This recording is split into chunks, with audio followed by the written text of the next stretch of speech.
Lovely people. How are you doing tonight? Happy Monday, no, Tuesday night already. Oh my gosh. It's a little late, but I just got off a call and I was feeling, well, to be honest, a little energized. So I thought I would come on and share some reflections from the day um, in the energy work that I do with different clients and myself because I'm right in the thick of things doing the work. And today I wanted to talk to you about speaking, energetically speaking, that is. So it's incredible. Our subconscious mind is um, the storehouse of archetype, theme, meaning, symbol, and it speaks to us through all of this signs and symbols and archetypes and themes. That's why storytelling and film is so, fairy tales are so powerful.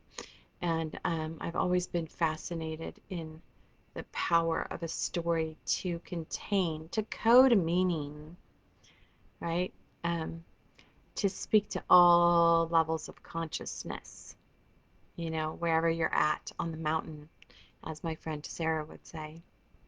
Anyhow, um, yeah, so a lot of us, in fact, every single person on this planet, most likely, I know that's a big claim, has downloaded um, cultural agreements and scripts for speaking. And so tonight in one of my readings, I saw a horse and it reminded me of, what the horse symbolizes. It's free, it's wild, and horses energetically are, I mean, that's how they operate, right? They can feel the energy around them, and they are um,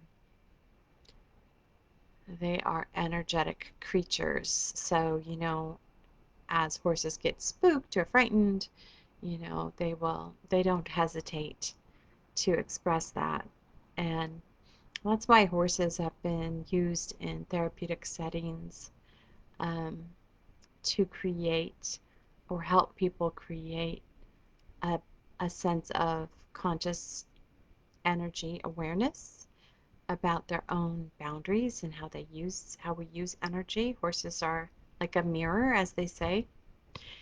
And so I was thinking about like that part of us that we have learned to tame and put into strict um, harnesses, let's say, to where I don't know about you, but for myself and a lot of people that I talk to, whether they phrase it this way or not, are breaking through these scripts that shape their energy and their speaking unconsciously. And for example, this is like telling people what they want to hear without even thinking about it, without it even being a choice. It just comes out of your mouth. And as a recovering people pleaser, like the expanse of speaking unconsciously and not even having the awareness to stop and ask oneself, like, where are these words coming from? What is the compulsion? What are they trying to achieve? What are they trying to cover up? What are they trying to control? Or are they just like an authentic expression of my life force right now? And I'll tell you, if you try this little experiment, um, it's really super revealing. I've done a lot of work around this as a nonviolent um, nonviolent communication practitioner, and doing this sort of group processing work, um, and heightening my awareness of energy and how it's being used, and as you grow in your refinement, um, you can feel when somebody's actions are out of alignment or their words are out of alignment with their energy. And it's not to make anybody wrong or bad, it's simply to notice when your words are out of alignment with your energy. Like if you're just speaking out of inherited script that you learned in order to, you know, pe- people please or get people to leave you alone or make, you know, excuse me, or satisfy other people's egos, and how unconscious of a habit that is, and then how um, that creates a lack of freedom because um, when we're out of alignment with our own energy, we're creating from that place. So our manifestations, our creations are going to be out of alignment because we're out of alignment with our speaking, with our own creative life force. And so this goes, you know, this goes all across one's life. And, there's a pendulum that swings because once you wake up to this awareness that a lot of your speaking has been a product of what you think you should say, what you learned what to say out of social niceties, not that you should all of a sudden start being rude and, you know, saying upsetting things to people. That's not what I'm getting at. What I'm saying is that we can be authentic to our own experience and still be respectful of other people's experience. We can actually notice that they're having a different experience than us instead of insisting their experience be our experience because it causes an anxiety if somebody else is having a different experience of what's going on.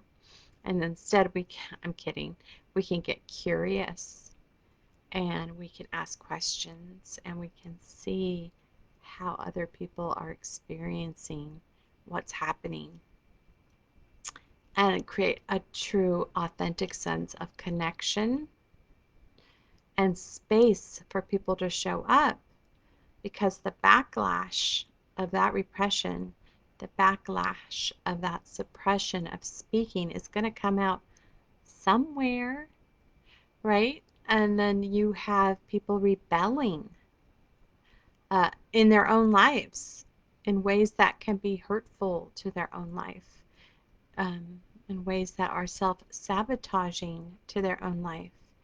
And there's nothing wrong with it, but that's how we learn, right? We go sometimes from extreme to extreme on the pendulum to try to find the middle point. Um, but there's a lot of wounding around this topic. There's a lot of wounding around speaking and connection and authenticity and boundaries, especially for super sensitive empaths whose number one job was to go around and caretake other people. I'm kidding, but yeah. And so the backlash is not wanting to talk to anyone, right?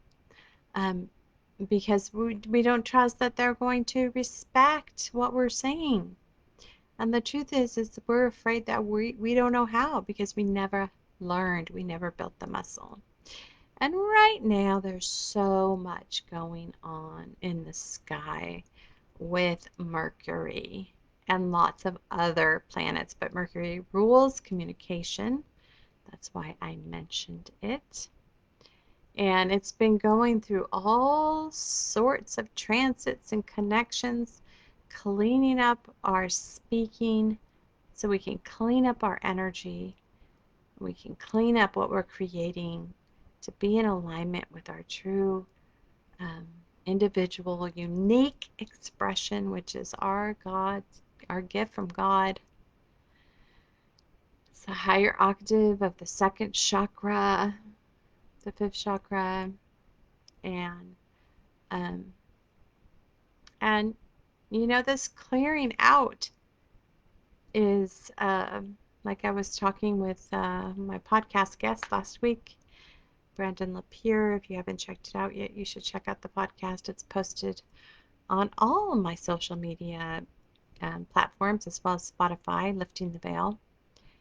Um, we were talking about having energetic, well, having integrity with our energetic boundaries. But if we don't even know what those are, how are we supposed to have integrity with them?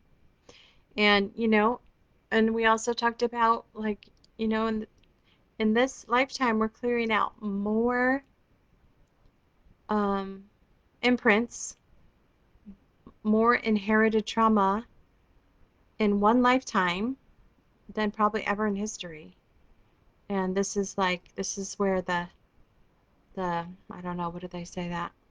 This is where the shoe drops. No, this is where um, this is it, right? We're getting an opportunity to clean it all out at a rapid pace, and it's a lot, So I don't want to downplay the level of um, presence and um, love, self-love, and love for others that this takes um, to clear, to transmute these more leaden properties and ways of being that have kept us in one level incarcerated, energetically incarcerated, because hasn't been a choice, because there's no consciousness there. It wasn't even an option. It wasn't even a conversation. It wasn't even accessible for many. But it is now. And if you're wanting some support around this, if you're wanting some clarity about how to move forward, to come into greater alignment with your unique, creative self expression and life force, um, I'm more than happy to support you in doing that. You can check out my website. I offer a variety of services and packages to support you in your energetic alignment so your life can reflect more clearly um, your heart and your intentions and your dreams and your wishes, what you want to experience, what you came to this planet to experience. So I just wanted to stop by and share that because that was crisp and clear on my heart tonight, um, through different interactions that I had today, different conversations. Um, and so I just wanted to share that with you. I hope you guys are all doing fabulous. And if something here resonated with you, um, let me know in the comments. I'm always interested to hear about your individual journey and what's going on for you and how this might be showing up with you in your speaking. So there's so much wounding around speaking that people just compromise, they sell out, and it's not even intentional, and it's a survival mechanism, right? We learn not to say the truth, and then it just becomes a way of being. And so, um, because, of judgment, of criticism, um, not fitting in, all the things, right? But we can shift to that by creating a space for ourselves and others to return home to the fullness of our being. And one big part of that is to be being authentic with our speaking, without afraid of being attacked or rejected or ridiculed. As long as we're being respectful to other people, as long as we're being kind and speaking with grace and still being a stand for ourselves and others, right at the same time. It's not like either I get to say what I want or not, you know. There's a beautiful balance between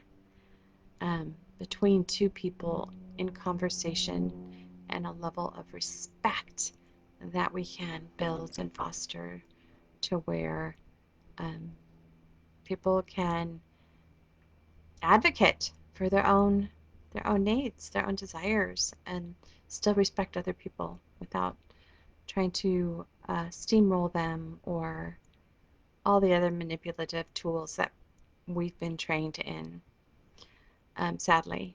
And we're healing from all those battle wounds, all those battle scars. And some of them are super deep and painful.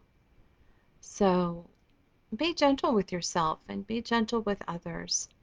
Um, because many people aren't even conscious of that, you know. Some people are, you know, so you just meet people where they're at and still take care of yourself um, in loving, compassionate ways.